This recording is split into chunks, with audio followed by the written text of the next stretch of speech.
안녕하세요. 견문천자문의 염정삼 문준혜입니다. 자, 오늘은 제 90강 태욕, 근치, 임고, 행즉 이 8글자를 배워보겠습니다. 자, 염 선생님 시작하시죠. 네, 태욕 근치의 태자는 위태로울 태자, 그다음에 욕은 욕될 욕자, 그러니까 모욕을 받다, 모욕을 하다 이럴 뜻의 욕자고요. 근자는 가까울 근자, 치자는 부끄러울 치자입니다. 네, 네 글자 먼저 해석을 해볼까요? 네, 그러니까 위태롭고 모욕을 받게 되면 부끄러운 일에 가까워진다 이렇게 해석이 됩니다. 네. 네. 자, 그럼 그 뒤에 네 글자도 보겠습니다. 네. 임고행직이라고 할 때 임자는 수풀 임자고요. 고자는 이제 언덕고자입니다. 행자는 다행행자고요. 직자는 곧직자 이렇게 여러분이 음과 흔을 알고 계실 텐데 여기서는 나아가다, 어디로 가다 이런 뜻의 직자입니다. 네. 그럼 이것도 이제 해석을 해보죠. 임고하면 이제 수풀과 언덕이 있는 이제 전원으로 자연으로 행은 이제 다행스럽게 여기다 혹은 기껍게 즐거운 마음으로 나아간다. 네. 자, 그러면 한 글자씩 먼저 보겠습니다. 먼저 위태로울 태자입니다. 위태롭다라고 하는 상황은 몸에 병이 있거나 죽게 되거나 이런 이제 불상사가 생기는 일들이죠. 그래서 설문의 소전에 보시면 여기 옆에 이렇게 생긴 부분이 네. 보이시죠? 네네. 요거는 소전에서는 이렇게 생겼다가 해설은 요 모양이 왔는데 요거는 그러니까 뼈에서 살을 발라내다 라는 뜻의 알자고 네. 그러니까 말하자면 사람이 죽고 나면 뼈만 남죠. 살은 다 그렇죠. 분해돼서 예, 없어지고 이제 그 남은 모양이다. 해골의 모양이다. 이런 네. 뜻으로 네. 풀고 있는 겁니다. 그래서 그런지 이 글자 옆에 이렇게 한 글자를 더하면은 죽을 사자가 네, 이렇게 되면 되죠. 죽을 사자가 되죠. 예. 그러니까 죽음과 관계 있는 글자고요. 네. 오른쪽에 붙어 있는 부분은 이렇게 쓴 예. 글자 많은 경우가 이로 발음되는 거를 보셨을 거예요. 예. 근데 태라는 발음도 있다고 네, 배웠습니다. 그렇죠. 별, 태, 나, 이 구별을 하셔야 될 것 네. 같아요. 지난 얼마 전에 시간에 그렇죠. 끼칠 이자 이렇게 쓰고 맞아요. 주다, 네. 남겨주다 이런 네. 뜻으로 해석하셨죠. 네. 근데 위태롭다, 위험하다 이렇게 해석을 하고 있어서 더 나아가서 걱정이 되다, 두려워하다 네. 이런 뜻도 가집니다. 네. 네. 그렇군요. 네. 자, 그러면 그 다음 글자는요. 네. 욕되다 할 때 이제 욕자인데요. 네. 뭐 우리 욕하다 할 때 그 욕자인가요? 맞습니다. 그럴 거예요. 그러니까 남을 조금 헐뜯고 모욕을 주다 네. 이런 말이죠. 네.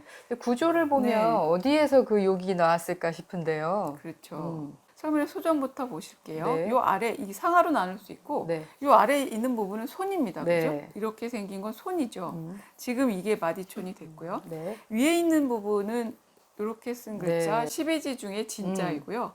때로는 여러분이 신으로 별 신자로 또 이제 읽는 글자입니다. 요 글자가 들어가면 네. 이제 예전부터 요거는 전체 상형이고 조개 껍데기의 모양이다라고 하는 설이 유력합니다. 네, 예전에 왜 네. 농기구로 조개 네. 껍데기를 사용했다는 얘기를 해주셨었잖아요. 네. 예, 그때 이 글자가 나왔던 것 같아요. 네, 그래서 농사 농자도 보시면 여전히 이성분이 들어가 있죠. 네. 그죠? 그리고 이게 농사 짓는다는 뜻의 욕자입니다. 네. 밭갈 욕자. 밭갈 네, 욕자. 밭을 네. 갈다는 뜻의 욕자입니다. 네. 요 옆에 이렇게 붙어 있는 왼쪽에 붙어 있는 성분도 역시 농기구의 일종을 나타내는 거여서 네. 이제 밭을 간다, 농사일을 한다 하면 우리는 이제 그거를 노동 자체를 신성시해야 된다라는 생각을 가지고 있음에도 불구하고 몸을 쓰는 일이다라고 하는 것에 약간의 그런 이제 평가절하의 그런 의식도 담겨 있는 것 같아요. 그래서 거기에는 더럽히다, 뭔가를 말하자면 오염시키다 이런 뜻을 가지고 있고요.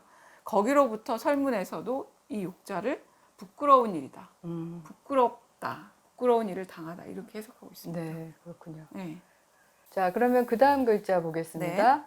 네, 이거는 가까울 근자죠. 네, 가까울 근자입니다. 가까울 근자는 딱 보시기에도 형성자예요. 그러니까 발음 부분이 예. 여기 도끼 도끼 근자. 근자, 도끼 근자가 그냥 전체 글자에 발음이 되었습니다. 나머지 부분이 이렇게 쓰여 있는 부분 지금 책받침으로 네. 이렇게 바뀌어 있는 요거는 가는 가다. 것과 깊은 관련을 가지고 있죠. 네. 그러니까 가까이 가는 거죠. 가까이 가는 거는 동작성을 가지고 있습니다. 걸어가서 가까이 가는 거지. 여기 있다가 가만히 있으면 가까이도 멀리도 아닌 거죠. 그 사람이 점차 내게 이렇게 몸에 붙이도록 그 사이를 거리를 좁혀오는 거죠. 그래서 설문에서는 이것을 이렇게 해석합니다. 아, 붙어 이건 있다. 붙을 붙자인데요.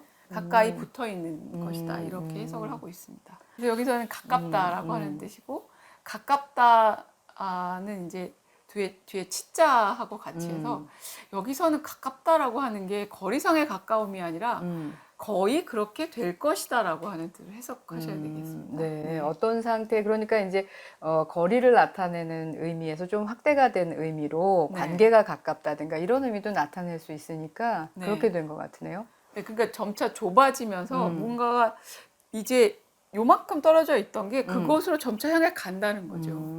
그럼 뭐를 향해 가느냐? 이제 네. 그 다음 글자를 보겠습니다. 네. 이게 이제 부끄러울 치자인데요. 부끄러울 치자는 두 개의 구성 부분으로 네. 이루어져 있습니다. 앞에 이렇게 거는 보면 귀 이자고, 귀자고요. 여기는 예, 마음 심자고. 마음심자죠. 마음 심자가 그러니까 여전히 남아서 현재에서 네. 해석까지 내려왔으니까 네. 글자의 초기 구성 부분에서는 변화가 거의 없습니다. 근데 왜 마음하고 귀하고가 합쳐져서 부끄럽다 이런 의미가 됐을까요? 우리가 뭔가 부끄럽고 이렇게 굉장히 당황하고 이런 일을 만나면 얼굴이 빨개지죠. 그렇죠. 얼굴이 빨개지죠. 빨개지다 못해 귓볼까지 아. 빨개집니다. 그래서 그렇게 이제 부끄러운 일을 당하면서 이제 마음이고, 그건 마음으로부터 오는 작용이니까. 그렇죠. 아무리 모욕을 당해도 안 부끄러울 수 있어요. 근데 이제 부끄럽다라고 하는 그런 어떤 감정을 느끼면 인체가 반응을 하는 거죠. 그게 나타나는 게 귀고, 그래서 이제 이렇게 구성되었다라고 설명을 하고, 어떤 경우에 이 귀가 이렇게 발음이 되잖아요. 예, 예. 귀자 붙은 게 바른 부분으로 들어갔다. 아, 그렇게도 라고도 이제 해석을 하는 합니다. 경우도 있군요. 자, 그래서 태욕, 근치까지 배워봤고요. 그럼 태엽근치를 한번 더 정리를 네네. 해드리려고 합니다. 태자는 이제 위태롭다라고 하는 얘기, 욕을 당하다, 모욕 당하다로 해석하고 싶습니다. 근데 위태롭고 모욕을 당하는 상황은 이제 언제 닥치냐면 바로 앞 강의에서 배우셨는데 총증한극이라고 하는 구절입니다. 총증한극. 네. 네. 윗사람의 관심과 사랑을 받다 보니까 그렇지 못한 주변 사람들의 시선과 시기와 질투를 계속 받게 되죠. 그렇죠. 그래서 저항하는 마음이 네, 그 극에 달할 수 사람들이 있다. 그 사람들이 결국 밀어내려고 하는 저 사람이 왜 저렇게 왕한테 이쁨을 받냐, 뭔가 있을 것이다 이렇게 해서 이제 나는 왜 그렇게 못하냐 이런 마음을 내면서 그를 계속 비방하거나 혹은 이제 나쁜 말로 여론을 형성하거나 하는 일이 생기게 되죠. 그런 자리에서는 언제나 위태롭고 남들에게 모욕을 당하는 일이 쉽게 발생을 합니다. 그러니까 부끄러운 일을 당하는 것에 점차 가깝게 가게 된다. 이렇게 해석이 됩니다. 네. 그렇군요. 자, 그러면 이제 그 다음엔 어떻게 해야 되는지 네. 그 다음 구절에 나와 있으니까 한번 네. 보겠습니다. 네. 자, 그 다음 글자는 이제 숲을 님자인데요. 네. 딱 봐도 의미가 딱 보입니다. 나무가 많은 곳. 네. 네. 이 갑골문부터 보시면 이미 나무가 보이시죠? 네네. 이게 나무가 한 그루 아니라 두 그루. 예. 두 그루만 있다고 숲이 됩니까? 그건 아니죠. 두 그루, 세 그루 이렇게 계속 겹쳐서 나무들이 겹쳐 있는 곳이다. 이런 뜻에서 숲풀이 되죠. 네. 이렇게 네네네. 이렇게 이렇게 해서 돼 하나 있으면- 더 쓰면 숲을 3인가요? 네, 3이 되죠. 그래서 우리가 삼림이라고 하죠. 음. 한자에서는 같은 자형을 중복해서 그게 많이 있다. 이거를 이제 표현한 것이다라고 볼 수 있습니다. 네. 자, 그래서 숲을 네. 님자였고요. 네. 예, 그 다음 거는 자주 쓰는 글자 같지는 않은데요. 네. 이게 아까 언덕고자라고 하셨어요. 네. 설문소절을 보시면 이렇게 생겼고 위에 자형 이렇게 해서 흰백자로 흰백자처럼 보입니다. 생겼네요. 아래 부분에 있는 글자만으로 이렇게 쓰고 도자로 발음되고 도요? 앞으로 나아가다라고 하는 뜻으로 해석하고 있습니다. 네. 이 글자 근데 이렇게 나무목을 쓰고 네. 여기다 한 획을 그어도 비슷하지 않아요? 네, 비슷하네요. 어떤 경우 나무목자가 이렇게 쓰여 있는 경우도 있어서 이 글자랑 같은 글자로 근본 본자다라고 해석하는데 발음도 다르고 의미도 다르니까 자형이 나중에 합쳐져서 혼동을 일으켰다 이렇게 생각하시면 맞고요. 네. 여기서는 요 도자가 그 전체 언덕 고자의 바른 부분으로 들어가 있는 것입니다. 네. 그러면 의미는 그 위에서 나온다는 얘기인데 그렇죠. 흰백자가 언덕하고 무슨 관계가 있을까요? 이제 공자를 설명하거나 옛날에 이제 그 주석을 한 사람들의 설입니다. 근데 저는 이거를 온전하게 받아들일 수 있을까 의심을 많이 합니다. 그래도 설명을 드릴게요. 네. 여기서는 이 그 고자 자체가 언덕인데 못 옆에 있는 높은 언덕이라는 겁니다. 연못 옆에 연못가에 있는 연못이나 언덕. 물가에 있는 높은 언덕, 높고 큰 언덕이에요. 네. 근데 연못이 만약 넓게 펼쳐져 있고 거기에 높고 큰 언덕이 또 넓게 펼쳐져 있다면 해가 떠오르는 그 미미한 광선이 비칠 때 볼 수 있고 또한 높은 언덕에서 그 광경을 묘사할 수도 있다는 거예요. 그게 이제 백이라고 하는 형태로 드러났다고. 그럼 해일자가 있으면 좋겠는데 네, 그렇죠. 해일이 아니라 흰백이잖아요, 이거는. 그러니까 그 어스름한 빛이 허옇게 이렇게 날이 밝아오는 것처럼 네. 그렇게 떠오른다고 해석하려는 것 같아요. 해석하려는, 네. 모르겠습니다. 그런데 예. 이 자형이 지금 해서에서는 전서로부터 그대로 왔다 네, 이렇게 네. 보여지는데 예. 예서를 보시면 밑에 자형이 많이 변형이 됐죠. 그러네요. 네. 양양자처럼 생겼네요. 예, 양념장처럼 예. 생겼죠. 이런 모양에서부터 지금 다시 보여드릴 자형이 출현하는데 네네. 이 글자를 많이 본 것 네, 같아요. 요 글자를 보시면 이렇게 흰백을 그대로 두고 그 다음에 요 모양 비슷하게 이렇게 변한 글자도 있고 여기는 네. 스스로 자자 모양으로 되어 있죠. 예. 이런 모양도 언덕고자로 쓰입니다. 그럼 자형이 네. 굉장히 많은데요. 네. 음. 근데 설문의 소전의 자형으로부터 많이 벗어나 있고 네. 이걸로는 의미를 또한 설명하는 것조차 되게 어려운 글자로 변했습니다. 주의를 하셔야 하는데 이 언덕고자 사실 잘 안 써요. 네. 네. 그 다음 글자는요? 그 다음 글자는 이제 여러분이 좋아하시는 행복할 때 행자입니다. 그렇죠. 다행행자. 다행행자. 이 행자에는 꼭 그 뜻만 우리가 알고 있는 그 뜻만이 있지 않습니다. 복만 깃들어 있는 게 아니라 행자의 소전을 보시면 네. 위에 부분하고 아랫 부분을 나눌 수가 있는데 위에 부분에 있는 글자는 이 글자입니다. 이 글자는 우리 그 왜 일찍 죽을 요자, 네. 요절하다 할 때 쓰는 네, 글자잖아요. 그러니까 머리가 한쪽으로 이렇게 네네. 이렇게 구부러져 꺾여- 있는 그런 모양으로 네.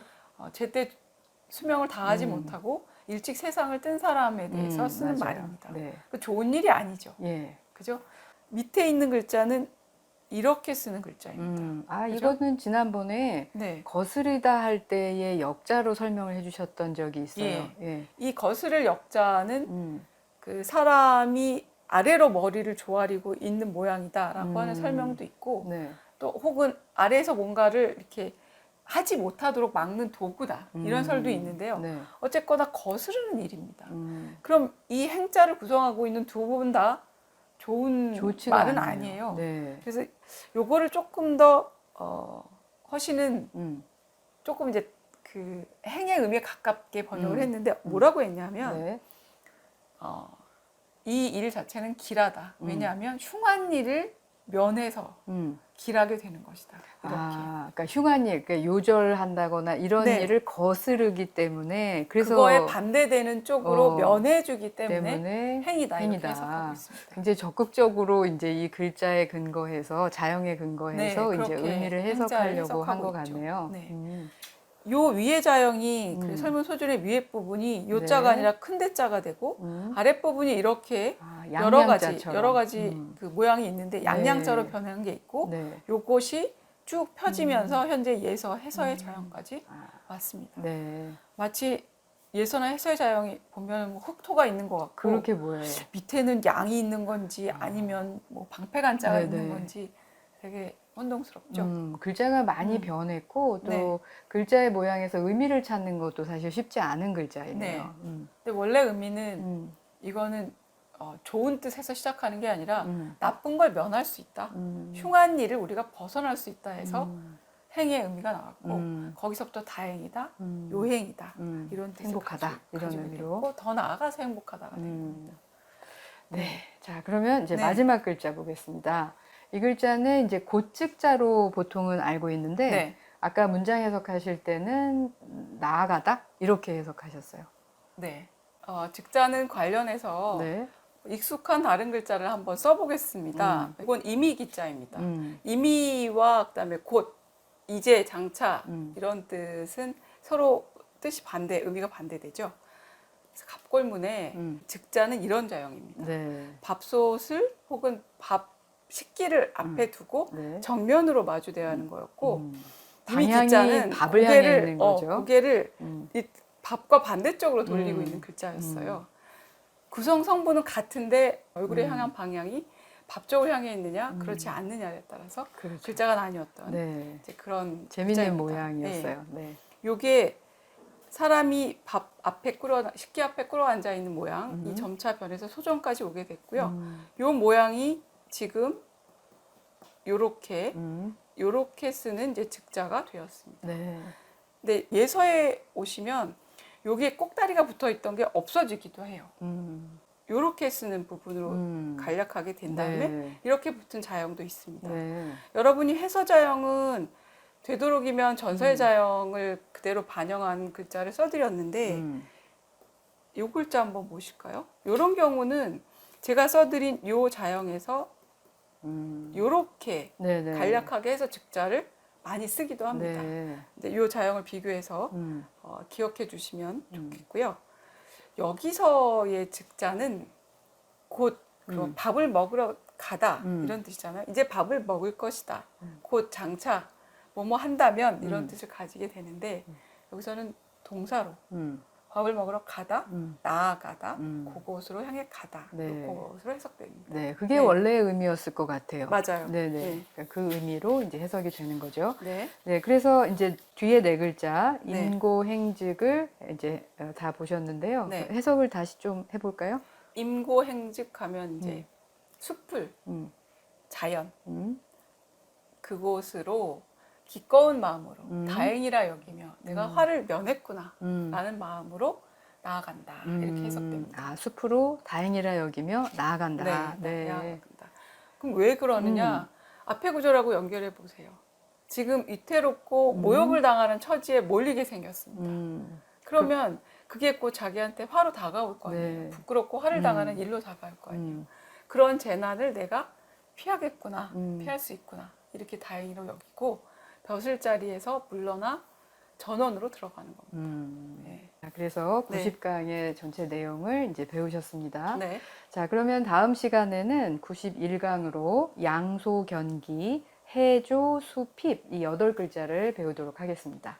자, 그럼 오늘은 여기까지 할까요? 네. 감사합니다. 감사합니다. 산까지 변해야